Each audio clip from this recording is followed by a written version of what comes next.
Assalamu alaikum and a very good day. This time we are going to present a study on the competitiveness of a well-known multinational company, which is IKEA. But before that, let us introduce our team members. There are ELLY, FIFI, NADIAH and PUTERI. You can't understand if you don't know. In order to better analyze the competitiveness of a company, you obviously need to know the company first. We bet most of you are already familiar or even been in IKEA before. It is a company known for its wide range of high-quality yet affordable price of home furnishings. Just like any other companies, IKEA has its own vision and mission. IKEA's vision is to create a better everyday life for the many people. Not only for customers, but also for the co-workers and the people who work with its suppliers. This vision goes beyond home furnishing. IKEA mission statement here is not the official mission statement for the company, but it's the business idea. However, it is consistent with the definition of the corporate mission statement, as it describes how IKEA seeks to make its vision a reality. In this case, the company makes it clear that it looks to offer its customers the best products at the most competitive prices in the market. IKEA believes that what is keeping the mission alive are their valuable employees. The team at IKEA share the same principle that many should be able to create the home they want and dream of. The shared values include all listed here. So this is how IKEA grows from a small business founded by Ingvar Kamprad in 1943 into a giant home furnishing company. The name of the brand is actually the acronym of Ingvar Kamprad's initials, the first letter of his home farm and the village he grew up in Sweden. After seeing positive feedback, he expanded the line and produced the first IKEA catalogue in 1951. IKEA had its first showroom in 1953, so that their customers can see and feel the quality of the furniture before they plan on buying it. In the end, IKEA was successful at this and moved on to designing furniture for flat packs. Flat packing began when a worker of the company disassembled a table to fit inside of a car to avoid damage to the product. Self-assembled furniture also stemmed from this action. Since then, it continues to grow even bigger, until today. So we're going to analyze its competitive advantage by conducting Porter's diamond model. Let's go further into these elements. First of all, the factor conditions. For IKEA, it is essential for the employees to understand Swedish culture and values in order to easily adapt the values of IKEA. IKEA even created programs to equip the employees with a better understanding of IKEA and its values better, so that they would work in a manner towards the company's goal. Intellectual resources of IKEA refers to its Swedish culture and values that are being spread through its designs.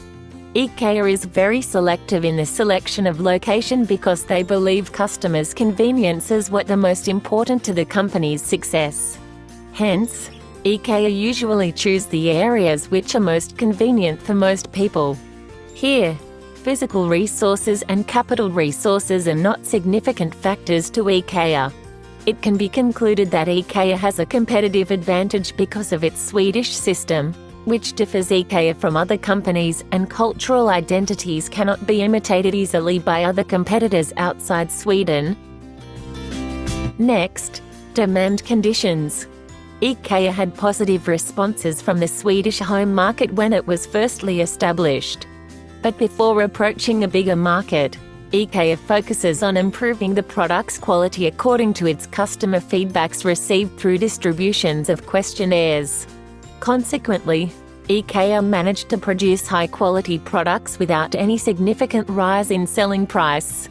After being confident with its range of products, IKEA explored new markets so that they can secure continued growth, reach wider customer base, then reach its company goals. IKEA received impressive reaction from the international market. Its significantly increasing annual profit and number of stores worldwide is a clear proof for the high demand in IKEA products. The third element of the diamonds analysis would be strategy, structure and rivalry. IKEA's strategy in the business is to keep providing an affordable, high-quality home-based products for the customers, with variety of choices. It even opened its own cafes to approach the food and beverages industry. As for its structure and management, IKEA practices a Swedish, non-hierarchical, informal-based management. There were intense rivalry in the domestic market which pushed IKEA to try even harder in terms of product quality, uniqueness and innovation in order to succeed.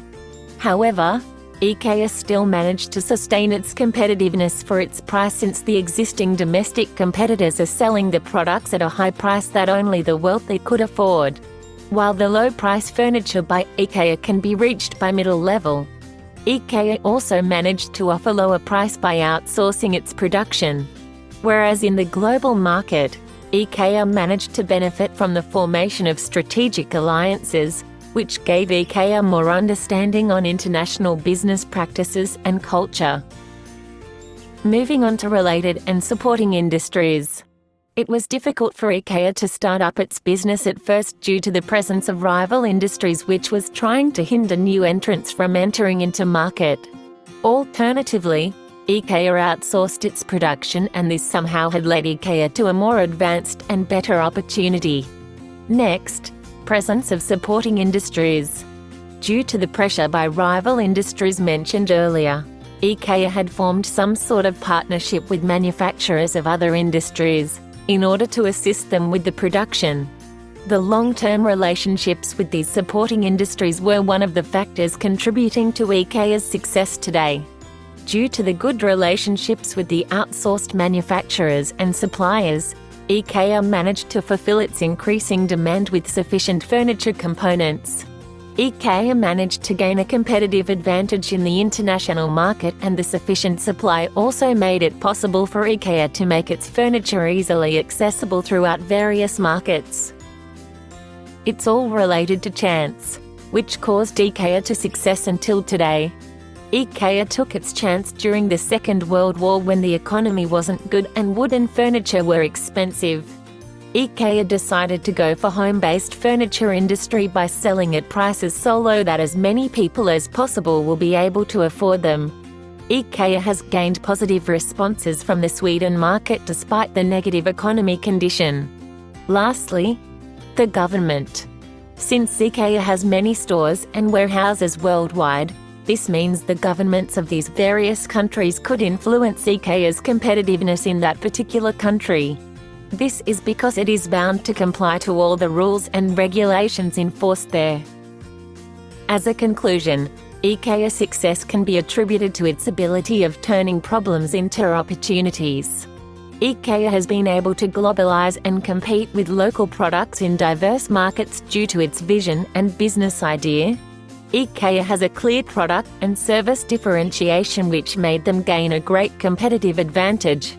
To be honest, at our age, I bet many of us actually went IKEA not for its home furnishings but for its mouth-watering meatballs. Be right back. I'm getting my meatballs craving fixed now. Bye. The end. Thank you.